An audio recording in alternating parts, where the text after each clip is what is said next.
Shalom Bapak Ibu Saudara, puji Tuhan. Selamat pagi, selamat berjumpa kembali. Ya. Tidak disengaja, tidak apa ini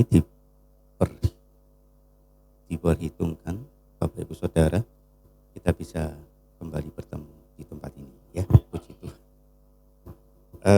Mari langsung aja kita akan membuka di dalam Yesaya pasal yang ke-55 ayat yang ke-11.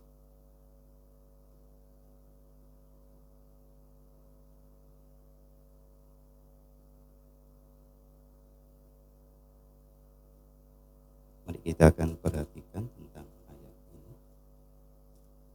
Yesaya 55 ayat yang ke-11. Saya bacakan. Sudah ketemu ya? Demikianlah firman-Ku yang keluar dari mulutku. Ia tidak akan kembali kepadaku dengan sia-sia, tetapi ia akan melaksanakan apa yang Ku kehendaki dan akan berhasil dalam apa yang Kusuruhkan kepadanya. Ya, mari kita perhatikan tentang firman ini ya. Saudara-saudara, jadi firman ini kan perkataan. Jadi apa yang keluar daripada mulut Tuhan. Jadi ini adalah perkataan, kata-kata yang keluar dari mulut Tuhan. Menjelaskan kepada kita bersama bahwa apa yang keluar dari mulut Tuhan itu dipastikan dia tidak akan kembali dengan sia-sia. Begitu ya. Jadi firman Tuhan yang disampaikan itu tidak akan kembali dengan sia-sia. Ya. Sia-sia itu artinya tidak kosong, tidak tanpa akibat, pasti akan berakibat kepada setiap kita. Tetapi, tidak kosong atau tidak sia-sia ini adalah firman itu atau akan melaksanakan apa yang Ku kehendaki. Jadi melaksanakan itu akan mencapai ya, apa yang menjadi keinginan Tuhan melalui firman itu kepada kita bersama-sama sesuai dengan yang diinginkan oleh Tuhan. Gitu ya, dan akan berhasil dalam apa yang Kusuruhkan kepadanya. Mari kita akan perhatikan tentang hal ini, saudara-saudara. Jadi firman Tuhan itu ada dua hal menurut saya ya, yaitu berisi tentang rancangan Tuhan dan yang kedua berisi tentang kehendak dari Tuhan. Jadi satu berbicara tentang rancangan Tuhan dan yang kedua berbicara tentang kehendak dari Tuhan. Jadi ketika Tuhan berbicara kepada manusia atau kepada kita, maka di dalamnya itu pasti ada sesuatu. Ya, kalau tidak rancangannya dia sampaikan atau keinginannya yang dia sampaikan. Nah, kalau kita baca di dalam Yesaya 55 ini, saudara-saudara, dari satu perikop ini, nanti Bapak Ibu bisa membaca bersama di rumah atau membaca pribadi di rumah. Bapak Ibu bisa merenungkan tentang hal ini. Ya, jadi firman Tuhan itu berbicara rancangan. Sebab itu saudara, kalau kita mengerti, oh ada rancangan Tuhan di dalamnya, oh ada kehendak Tuhan, berarti artinya kita sangat-sangat memerlukan firman ini. Begitu ya, sangat-sangat memerlukan firman ini. Dan firman ini saudara-saudara, seringkali Allah sampaikan kepada setiap kita. Ya. Kalau kita baca di dalam Perjanjian Baru, Allah seringkali berfirman kepada manusia, ya untuk apa ini? Untuk supaya manusia melakukan keinginannya, ya, dan untuk menunjukkan rancangannya kepada manusia. Dan ketika kita berbicara saudara tentang firman Tuhan, maka tentunya setiap firman yang keluar dari Allah itu tidak akan pernah gagal. Pasti setiap firman itu akan dilaksanakan oleh Tuhan dan pasti akan berhasil, begitu ya, pasti akan berhasil. Jadi kalau kita berbicara tentang masalah rancangan, maka kita akan, saudara-saudara, ingin mencari tahu, begitu. Karena memang setiap rancangan bagi kita itu kan berbeda. Nah, ketika Tuhan berbicara tentang rancangan, kita akan mencari tahu tentang rancangan Tuhan ini. Nah, bagaimana kita tahu rancangan ini? Ya, kita kembali lagi Bapak Ibu kepada firman. Apa yang firman Tuhan sampaikan kepada kita bersama-sama. Ya. Nah, artinya bahwa hari demi hari kita tidak boleh lepas dari yang namanya firman Tuhan. Tidak boleh lepas, saudara-saudara. Karena firman ini yang akan menuntun kita. Ya, seperti firman Tuhan katakan bahwa firman itu pelita bagi jalan. Karena firman itu yang akan menuntun kita. Memang pelita itu cahayanya tidak besar, kecil, radiusnya tidak begitu besar. Tetapi paling tidak dia menuntun kita langkah demi langkah. Ya. Kadang-kadang kita tidak tahu apa yang ada di depan, ya, karena gelap. Tapi firman terang ini hanya menerangi radius yang tidak begitu besar terangnya. Tetapi ketika firman ini, saudara, menjadi bagian penting dalam hidup kita, artinya bahwa kita memiliki terang itu. Dan terang itu membuat kita bisa melangkah dengan pasti ke depan. Ya. Karena apa? Karena terang yang menerangi kita jalan di depan, sekalipun setapak demi setapak, itu berarti ya, ketika kita bergerak maju, maka terang itu juga akan maju ke depan. Semakin kita bergerak, semakin terang itu maju ke depan. Semakin jelas kita akan arah hidup kita. Ya. Jadi firman ini, Bapak Ibu Saudara, perkataan Tuhan ini sangat-sangat penting bagi kita, ya, sangat penting. Nah, firman yang penting ini bagi kita, sehingga kita tahu rancangan Tuhan, sehingga kita tahu kehendak Tuhan, itu yang akan, saudara-saudara, membuat Allah melihat kita, membuat Allah melihat kita bahwa Dia melihat kita ini dengan kesukaan, ya. Kita disukai, kita disenangi, ya, oleh Tuhan. Kenapa? Karena kita mengerti apa yang Dia inginkan untuk kita lakukan bersama-sama. Nah, saya lihat, saudara-saudara, saya bawa untuk satu contoh, ya. Kita lihat di Imamat pasal yang pertama.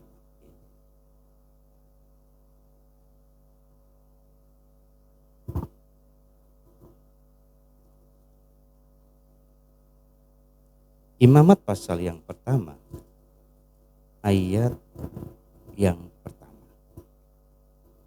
Imamat pertama ayat yang pertama. Tuhan memanggil Musa dan berfirman kepadanya dari dalam kemah pertemuan. Ayat 2.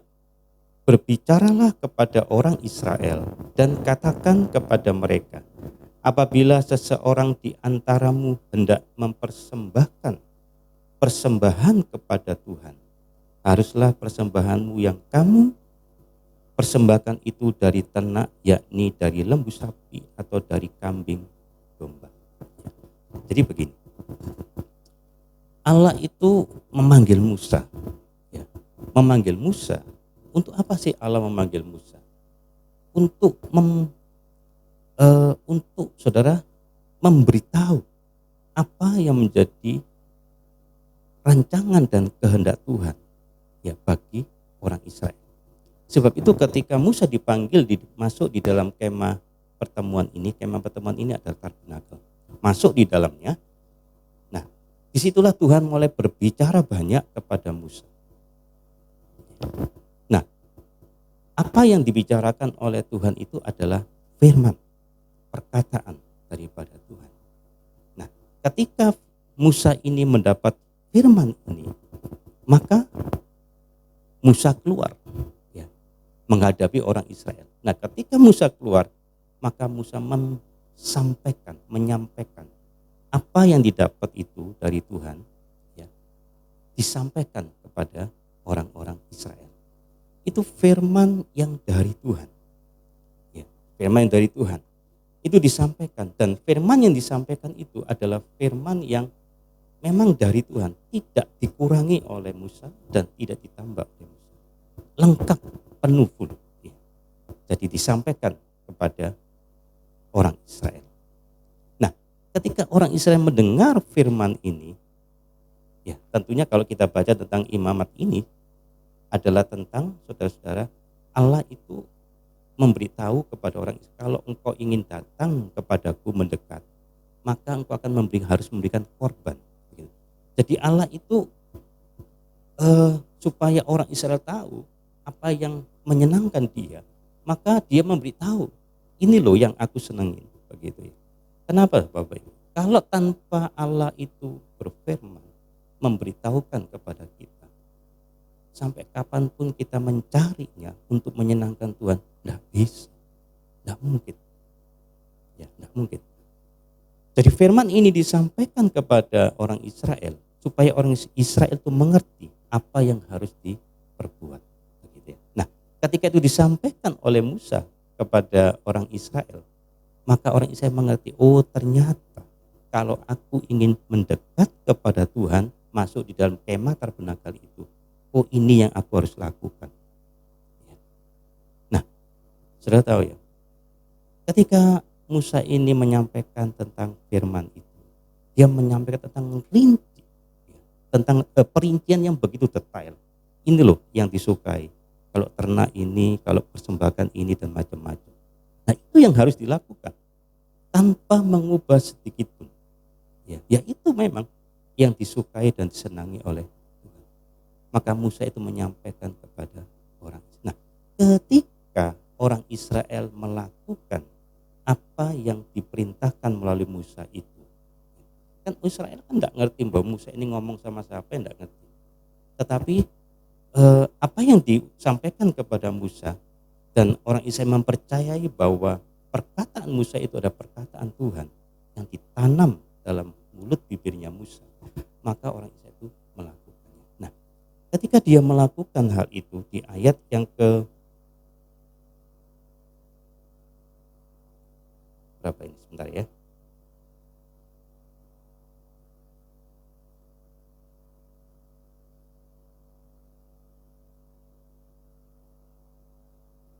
Ayat yang ke-14. Oh, bukan 14, sebentar.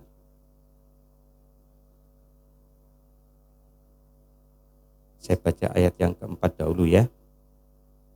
Lalu ia harus meletakkan tangannya ke atas kepala korban bakaran itu. Nah, ini perinciannya, ya detailnya begitu. Sehingga baginya persembahan itu diperkenan untuk mengadakan perdamaian baginya. 5. Kemudian haruslah ia menyembelih lembu itu di hadapan Tuhan, dan anak-anak Harun, imam-imam itu harus mempersembahkan darah lembu itu dan menyiramkannya pada sekeliling mezbah yang di depan pintu kemah pertemuan. Kemudian haruslah ia menguliti korban bakaran itu dan memotong-motongnya menurut bagian-bagian tertentu. Anak-anak imam Harun haruslah menaruh api di atas mezbah dan menyusun kayu di atas api itu. Dan mereka harus mengatur potongan-potongan korban itu dan kepala serta lemaknya di atas kayu yang sedang menyala di atas mezbah. 9. Tetapi isi perutnya dan betisnya haruslah dibasuh dengan air, dan seluruhnya itu harus dibakar oleh imam di atas mezbah sebagai korban bakaran, sebagai korban api-apian yang baunya menyenangkan bagi Tuhan. Bapak Ibu perhatikan. Jadi ketika orang Israel ini melakukan hal yang diinginkan oleh Tuhan, khususnya dalam korban ini ya, dia lakukan dengan detail begitu rupa, Saudara, sesuai dengan aturan-aturan yang ada, maka ayat 9 berkata, maka korban itu bagaikan api-apian yang baunya menyenangkan bagi Tuhan. Jadi apa yang disampaikan oleh Musa, firman itu, dan itu dilakukan oleh orang Israel, nah itu yang menyenangkan hati Tuhan, itu yang bisa menyukakan hati Tuhan, ya. Dan banyak lagi ya. Nah, kalau kita melihat tentang cerita daripada Musa, ketika Tuhan menyuruh Musa untuk berkata kepada gunung batu, gunung batu, keluarlah air. Pada waktu itu orang Israel tidak dapat air, tetapi karena Musa emosi, Bapak Ibu, karena emosi, dipukullah itu gunung batu itu, air tetap keluar. Tetapi Tuhan bilang, engkau tidak menurut perintahku, ya. Engkau tidak menurut perintahku, engkau tidak menurut perkataan, kata Tuhan. Jadi artinya Bapak Ibu, bahwa setiap firman yang disampaikan yang dari Tuhan, maka itulah yang harus kita lakukan. Kita tidak bisa untuk saudara beralasan dengan apapun juga. Tuhan gak bisa begini, gak bisa Bapak. Ya itulah yang harus kita kerjakan.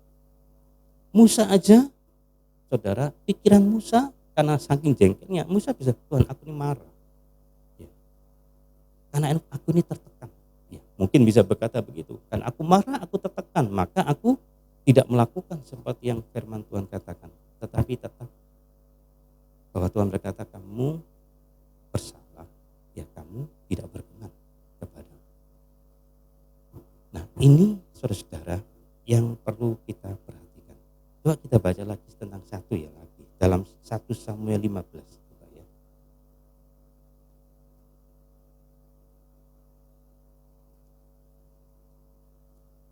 1 Samuel 15.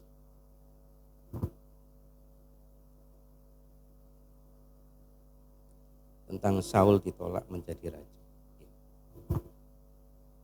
Ayat pertama saya baca. 1 Samuel 15 ayat yang pertama. 1 Samuel 15 ayat pertama. Berkatalah Samuel kepada Saul, aku telah diutus oleh Tuhan. Jadi Samuel bicara kepada Saul pada waktu rajanya Israel dan Raja Saul. Samuel berkata, aku diutus oleh Tuhan untuk mengurapi engkau menjadi raja atas Israel. Umatnya, oleh sebab itu dengarkanlah bunyi firman Tuhan. Nah, Samuel saudara disuruh Tuhan untuk menyampaikan firman-Nya kepada Saul. Ayat 2 begini. Beginilah firman Tuhan semesta alam. Aku akan membalas apa yang dilakukan orang Amalek kepada orang Israel. Karena orang Amalek menghalang-halangi mereka ketika orang Israel pergi dari Mesir. 3. Jadi pergilah sekarang, kalahkanlah orang Amalek. Ini firman Tuhan. Pergi, suruh berperang, pergi, kalahkanlah orang Amalek. Tumpaslah segala, nah ini firmannya ya. Tumpaslah segala yang ada padanya. Jadi disuruh musnahkan semua. Dan janganlah ada belas kasihan kepadanya. Bunuhlah semuanya, laki-laki maupun perempuan, anak-anak, kanak-kanak maupun anak-anak yang menyusu, lembu maupun domba, unta maupun keledai. Ini firman Tuhan. Dari Tuhan disampaikan kepada Samuel, Samuel menyampaikan kepada Saul. Disuruh pergi berperang untuk mengalahkan orang Amalek dan membinasakan semuanya. Nah, kemudian ayat 4, Saul memanggil seluruh rakyat, dia berkumpul dan berperang. Ya. Ayat 6 berkata demikian. Berkatalah Saul kepada orang Keni, berangkatlah, majulah, pergilah dan dari tengah-tengah orang Amalek, supaya jangan kulenyapkan kamu bersama-sama dengan mereka. Bukankah kamu telah menunjukkan kesahabatanmu kepada semua orang Israel? Ketika mereka pergi dari Mesir, sesudah itu menjauhlah orang Keni dari tengah-tengah orang Amalek. 7. Lalu Saul memukul kalah orang Amalek, mulai dari Hawilah sampai ke Syur yang di sebelah timur Mesir. Ya. 8. Agag raja orang Amalek ditangkap hidup-hidup tetapi segenap rakyatnya ditumpasnya dengan mata pedang. Tetapi Saul dan rakyat itu menyelamatkan Agag dan kambing, domba, dan lembu-lembu yang terbaik, dan tambun pula anak domba dan segala yang berharga. Tidak mau mereka menumpas semuanya itu, tetapi segala hewan yang tidak berharga dan yang buruk itulah yang ditumpas mereka. Perhatikan ayat 10. Lalu datanglah firman Tuhan kepada Samuel demikian, aku menyesal karena aku telah menjadikan Saul raja, sebab ia telah berbalik daripada aku dan tidak melaksanakan firman-Ku. Maka sakit hatilah Samuel dan ia berseru-seru kepada Tuhan semalam-malam. Ya. Nah, Bapak Ibu Saudara, ini satu kisah juga bagi kita bersama. Jadi Samuel menyuruh Saul untuk menumpas semuanya, tetapi Saul tidak menumpas bersama dengan rakyatnya. Dia melihat ada domba yang begitu gemuk ya, yang baik dan berharga mungkin. Makanya disimpan. Nah, untuk apa sih mereka ini sebenarnya? Ketika Samuel menjumpai mereka, apa kata Saul tentang barang yang dirampasnya itu? Ayat yang ke-15. 14. Tetapi kata Samuel, kalau begitu, apakah bunyi kambing domba yang sampai ke telingaku dan bunyi lembu-lembu yang kudengar itu? Jawab Saul, semuanya itu dibawa daripada orang Amalek, sebab rakyat menyelamatkan kambing domba dan lembu-lembu yang terbaik dengan maksud untuk mempersembahkan korban kepada Tuhan Allahmu, tetapi selebihnya telah kami tumpas. Ya, perhatikan Bapak. Alasannya loh, kira-kira menurut kita ya, tak lihat alasannya betul. Karena ini korban kambing yang terbaik yang diambil. Dan alasannya Saul dan rakyat, ini akan aku berikan persembahkan kepada Tuhan sebagai korban bakaran. Alasannya baik, tetapi di ayat yang tadi berkata, dia telah tidak menuruti firman. Ya. Jadi Bapak Ibu Saudara-saudara, ketika firman harus disampaikan kepada setiap kita, ya itulah firman yang harus kita perhatikan dan harus kita lakukan di dalam hidup ini. Alasan apapun yang menurut kita benar, itu sebenarnya adalah hal yang tetap tidak menyenangkan hati Tuhan. Yang Allah suka, sekalipun alasan itu sudah dibaliknya ya tersembunyi atau dibaliknya memang sebenarnya untuk Tuhan misalnya seperti ayat ini, tetapi sebenarnya tetap itu dikatakan bahwa apa yang dilakukan oleh Saul ini ya tidak berkenan kepada Tuhan. Nah, saudara-saudara yang dikasih Tuhan, jadi apapun firman yang kita dengar dan kita sampaikan, biarlah itu yang akan kita lakukan bersama-sama. Ya. Nah,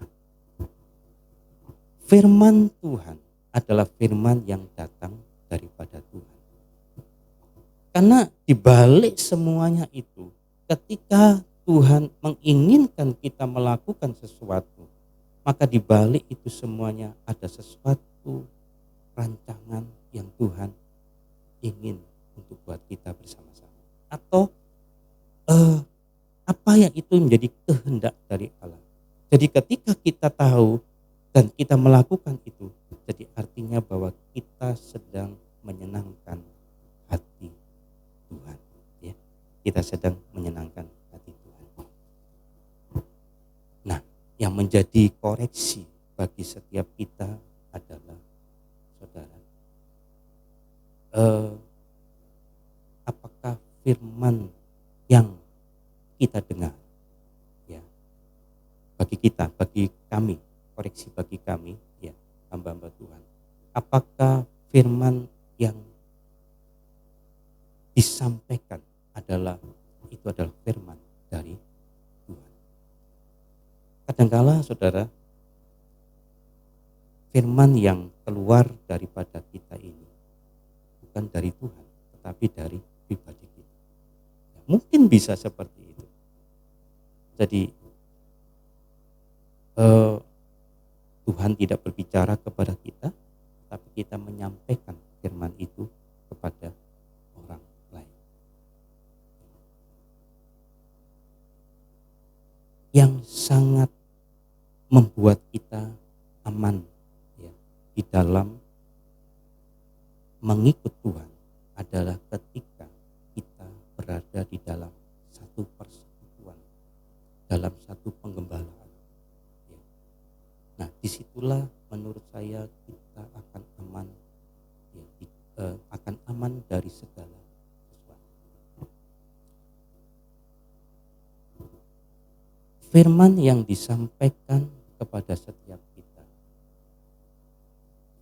khususnya setiap hari Minggu yang kita dengar ya, hari Minggu yang kita dengar, itu adalah firman bagi kita. Firman bagi kita. Nah, ketika firman itu disampaikan, kadangkala kita sebagai jemaat acuh tak acuh begitu ya. Padahal kalau kita kembali kepada Alkitab kita ini, setiap firman yang keluar itu tidak akan pernah sia-sia. Setiap firman Tuhan yang keluar dan disampaikan itu tidak akan pernah sia-sia. Jadi ketika kita berada di dalam persekutuan dan pengembalaan, itu yang akan membuat kita aman dari segala sesuatu. Sebagaimana Musa itu menjadi pemimpin dari satu bangsa yang jumlahnya begitu banyak. Ya, maka fokus perhatian daripada bangsa ini adalah kepada Musa. Nah, ketika semua bangsa itu memperhatikan fokus kepada Musa, ya, maka pergerakan dia, langkah-langkah ke depan, sesuatu yang akan datang itu akan terjadi dengan baik dan mereka akan menikmati semuanya. Tetapi ketika mereka, saudara, sudah bergeser daripada pendengaran mereka kepada ya, yang memimpin, maka itulah terjadi sesuatu hal yang bisa membuat, kenapa saudara-saudara? Saya kembali lagi kepada firman ini. Ketika Tuhan memilih Musa, itu bukan pilihan yang sembarangan. Allah mempercayakan sesuatu kepada Musa. Maka ketika Allah memilih Musa ini, maka segala hal yang menjadi keinginan Tuhan, ya, apa yang harus dilakukan, apa yang harus diperbuat oleh bangsanya, maka Allah akan selalu memberikan itu kepada Musa. Sebab itu dimanapun Musa berada, ya Tuhan seringkali memanggil Musa. Musa naik ke gunung. Nah, ketika dia naik ke gunung, apa yang terjadi? Itu ungkapan isi hati Tuhan, keinginannya dia. Disitulah Tuhan membuka banyak hal kepada Musa, hal-hal yang harus dilakukan dan dikerjakan, dan hal yang tersembunyi mungkin yang tidak bisa saudara dimengerti oleh siapapun. Itu tersingkap semuanya. Ya, bayangkan Bapak Ibu, ketika Musa harus naik ke atas gunung itu dan menjumpai Tuhan di sana, dan Tuhan mulai berbicara banyak hal kepada dia, menyampaikan sesuatu kepada dia, ya, maka Musa menangkap itu semuanya. Terutama ketika Musa diberi 10 hukum perintah itu yang ditulis oleh tangan Tuhan. Dan yang lain-lain, tidak hanya itu, dan lain sampai kepada saudara rancangan pembangunan bait tabernakel ini. Itu semua dirancang oleh Tuhan begitu rupa. Ya. Nah, di sisi Musa, seorang yang dipercaya oleh Tuhan, maka Musa juga bertanggung jawab dengan apa yang disampaikan oleh Tuhan kepada dirinya, yaitu firman itu. Nah, tanggung jawabnya adalah di Musa. Musa itu memberikan itu kepada orang-orang Israel dengan begitu sempurna. Dia menyampaikan begitu rupa kepada orang Israel. Nah, di satu sisi kepada orang Israel. Nah, ini menjadi Bapak Ibu perhatian bagi kita bersama-sama. Biarlah kita semua Bapak Ibu Saudara memperhatikan apa yang disampaikan. Sekali lagi saya ulangi bahwa kadang-kala kita mendengar firman itu ya biasa-biasa saja. Padahal itulah firman untuk hari ini sampai yang akan datang. Kita tidak. Kita mendengar firman Tuhan setiap minggu, itulah firman yang disampaikan oleh Tuhan kepada seseorang untuk diberitahukan kepada orang atau jemaat. Nah, biarlah itu saudara menjadi perhatian betul bagi setiap kita untuk supaya kita tangkap, oh ternyata ya Tuhan inginkan aku untuk melakukan ini. Tuhan ternyata ingin aku berbuat ini. Oh firman Tuhan hari ini aku harus memberkati orang lain misalnya ya. Oh, berarti aku harus memberkati. Ya.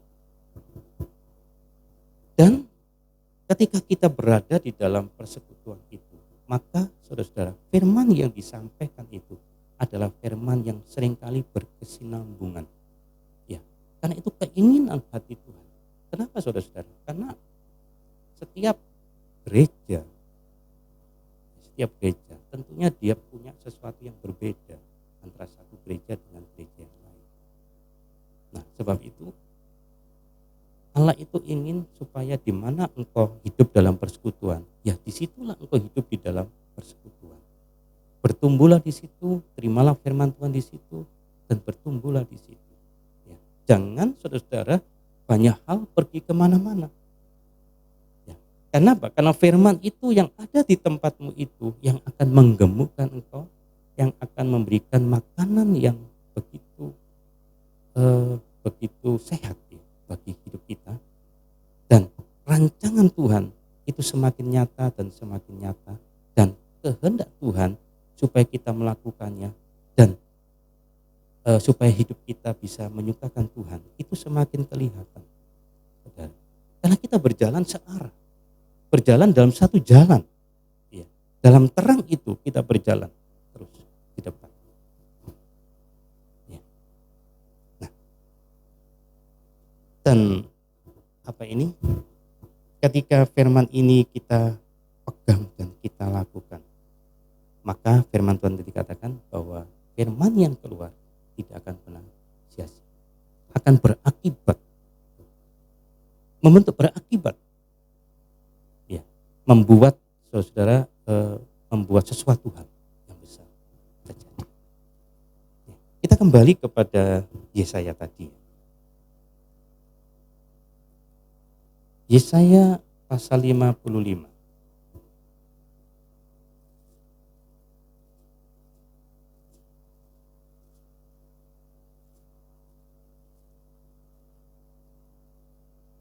Di ayat yang ke-8.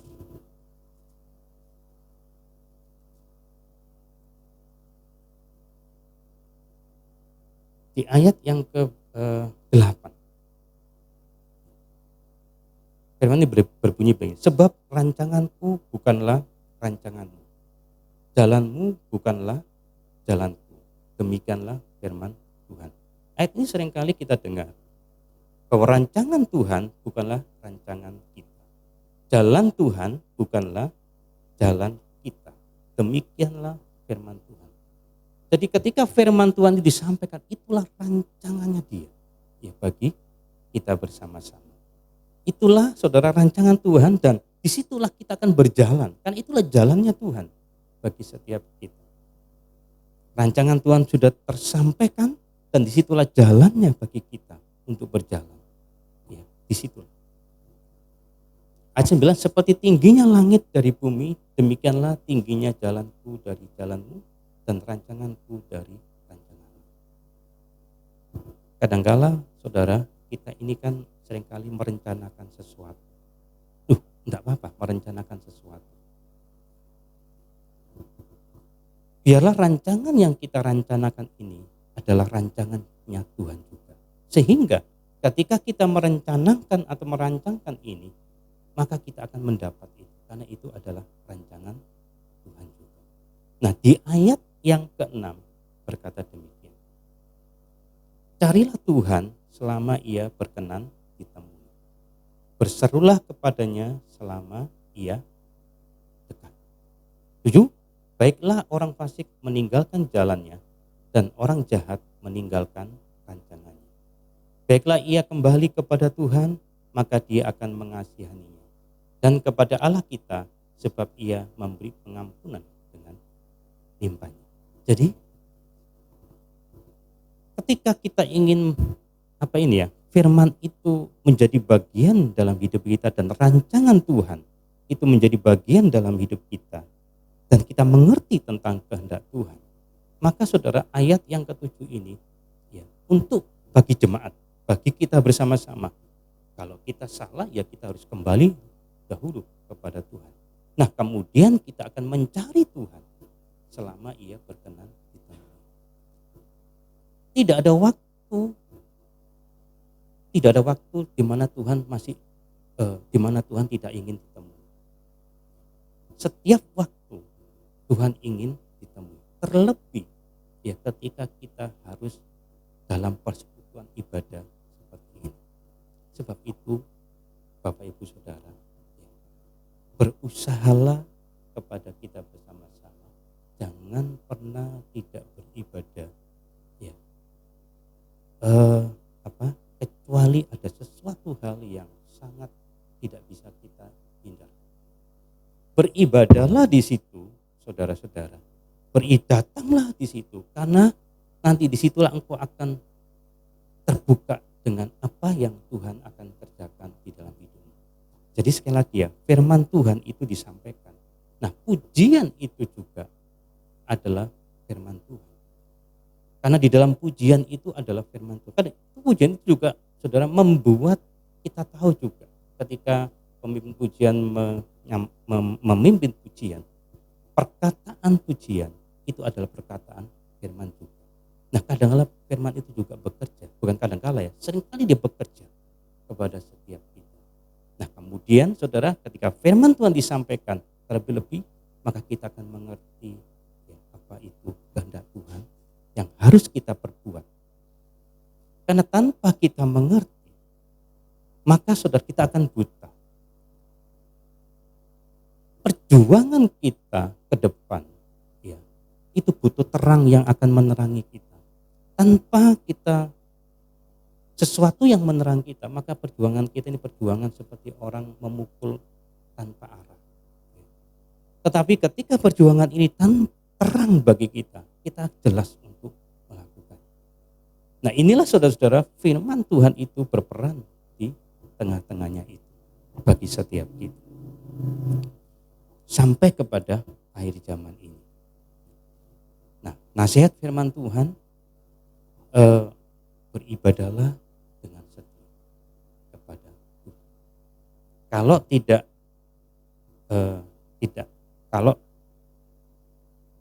tidak bisa menghindar, kalau tidak bisa, saudara, sesuatu hal yang sangat memang tidak bisa, tetapi kalau Anda bisa, beribadahlah terus. Karena di situ engkau akan menumpuk dan pengertian. Karena sekali lagi bahwa firman yang disampaikan itu firman yang berkesinambungan, itu menuntun arah kita. Karena Allah bekerja ya di tengah-tengah di mana ketika kita berada di dalam persekutuan itu. Firman ini adalah firman yang luar biasa bagi kita. Karena ini adalah kehendak dan keinginan Tuhan bagi setiap kita yang harus kita perhatikan bersama-sama. Nah, kemudian ayat yang ke-1, 2. Ayat yang kedua. Yesaya 55 ayat yang ke-2. Mengapakah kamu belanjakan uang untuk, ayat yang pertama dulu ya. Ayo, hai semua orang yang haus, marilah dan minumlah air. Dan hai orang yang tidak mempunyai uang, marilah, terimalah gandum tanpa uang pembeli, dan makanlah juga anggur dan susu tanpa bayaran. Mengapakah kamu belanjakan uang untuk sesuatu yang bukan roti, dan upah jeripayahmu untuk sesuatu yang tidak mengenyangkan? Dengarkanlah aku, maka kamu akan memakan yang baik, dan kamu akan menikmati sajian yang paling dekat. 3. Sedengkanlah telingamu dan datanglah kepadaku. Dengarkanlah, maka kamu akan hidup. Aku hendak mengikat perjanjian abadi dengan kamu menurut kasih setia yang teguh yang kujanjikan kepada Daud. 4. Sesungguhnya aku telah menetapkan dia menjadi saksi bagi bangsa-bangsa, menjadi seorang raja dan pemerintah bagi suku-suku bangsa.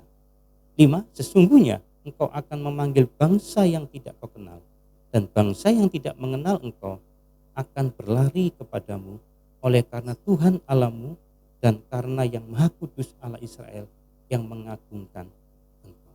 Jadi perhatikan saudara. Jadi ketika kita mencari Tuhan dan firman Tuhan disampaikan, itu sama dengan kita mensendeng, ayat ketiga, mensendengkanlah telingamu. Jadi kita memperhatikan itu firman Tuhan. Ya. Kemudian mensendengkan, kemudian dengarkan itu. Ya. Maka ayat 3 berkata, kamu akan hidup. Ya, inilah firman Tuhan, saudara. Jadi jangan pernah menyia-nyiakan firman Tuhan yang disampaikan kepada setiap kita. Tangkap, pegang, dan renungkan. Bawa pulang, saudara-saudara. Kemudian lakukanlah itu. Ya. Jadi itu namanya, saudara, engkau sedang memperhatikan. Engkau sedang memusatkan pikiranmu kepada apa yang engkau dengar. Ketika engkau mencari Tuhan, jadi kita datang bersama-sama, kita mencari Tuhan, maka kita mendengarkan itu, firman itu. Ya. Nah, itulah menjadi bagian hidup kita. Nah, firman Tuhan ini berkata, maka kamu akan menjadi hidup. Memang firman itu adalah kehidupan bagi setiap kita bersama-sama. Makan, minum, menghidupkan kita secara jasmani, tetapi firman Tuhan melebihi dari itu. Dia tidak hanya menghidupkan kita secara jasmani saja, tetapi juga menghidupkan kita seluruhnya, tubuh, jiwa, roh kita. Ketika Tuhan bicara, saudara, kepada iblis, ketika dia ditawari oleh iblis pada waktu puasa, ini loh batu jadikan roti. Firman Tuhan berkata, manusia bukan hidup dari roti saja, tetapi dari setiap firman yang keluar dari mulut Allah. Artinya apa, saudara? Kadanglah firman itu tersampaikan secara mendadak bagi kita. Contoh ya, misalnya kita lagi ingin keluar ke satu tempat, misalnya keluar ke satu tempat, maka Tuhan langsung berbicara kepada kita, jangan keluar, tetap tinggal di tempat. Kemudian saudara dengar firman ini, kemudian saudara tinggal di tempat. Apa yang terjadi? Ndelalah, ketika kalau aku keluar tadi, aku akan terjadi sesuatu. Ya. Terjadi hal yang bisa mengancam nyawaku. Begitu. Nah, itu artinya, saudara, firman itu, ya, firman itu adalah kehidupan. Jadi tidak hanya untuk jasmani kita, dia bisa melindungi kita dari keadaan apapun, terlebih-lebih dari hal segi kehidupan rohani kita semakin dihidupkan, digairahkan dengan Tuhan. Firman Tuhan datang kepada setiap kita secara pribadi, bisa juga sudah bersama-sama. Ya, disampaikanlah firman Tuhan oleh hamba Tuhan kepada setiap kita. Nah, itu adalah firman yang perlu kita pegang dan kita lakukan bersama-sama. Ya, saya kira ini, saudara-saudara, yang saya bisa sampaikan kepada Bapak Ibu Saudara. Kiranya Tuhan memberkati kita bersama-sama. Kita nyanyi satu pujian ya. Angkat tanganku bernyerah, dia akan turun tangan membela, sebab dia baik, sungguh baik, mujizatnya kan naik ya, naik.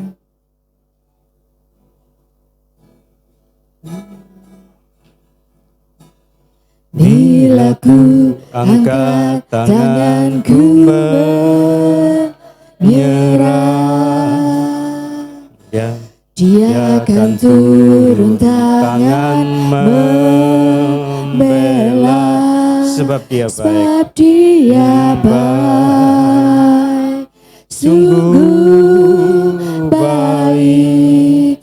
Mujizatnya kan dinyatakan.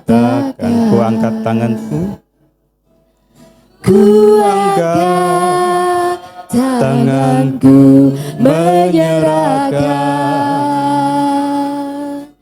semua beban hidupku padanya. Ku angkat tanganku menyerahkan.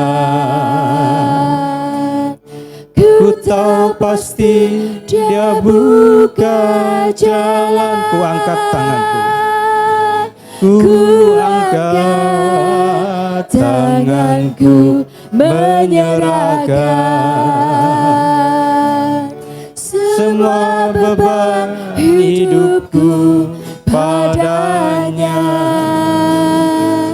Ku angkat tanganku menyerahkan. Ku tahu pasti Dia buka jalan. ku angkat tanganku, Ku angkat tanganku menyerahkan semua beban hidupku padanya. Ku angkat tanganku menyerahkan. Ku tahu pasti Dia buka jalan. sekali lagi ku angkat, Ku angkat tanganku menyerahkan semua beban hidupku padanya. Ku angkat tanganku menyerahkan.